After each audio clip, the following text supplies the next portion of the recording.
Friendship adds fragrance to life. அதில் எந்த மாற்று கருத்துமே கிடையாது.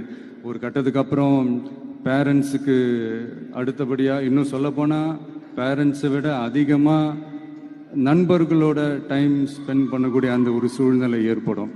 அதனால் நல்ல நண்பர்களை தேர்ந்தெடுங்க. நீங்கள் கேட்கலாம், நட்புன்றது அதுவாக அமையிறது தானே, நாம் எப்படி சூஸ் பண்ண முடியும்னு. அது ஒரு விதத்தில் கரெக்டு தான். அதனால் நான் கொஞ்சம் வேறு மாதிரி சொல்கிறேன். இப்போது உங்களுடைய இந்த நட்பு வட்டாரத்தில் இப்போ ஏதோ ஒரு விஷயம் தப்பாக இருக்குது அப்படின்னா, இப்போது அதில் சில பேர் இந்த தவறான பழக்கங்களில் ஈடுபட்டிருந்தாங்கன்னா முடிஞ்சால் அவங்கள நல்வழிப்படுத்த பாருங்கள். இந்த தவறான பழக்கங்களில் மட்டும் ஈடுபடாதீங்க, ஈடுபடக்கூடாது.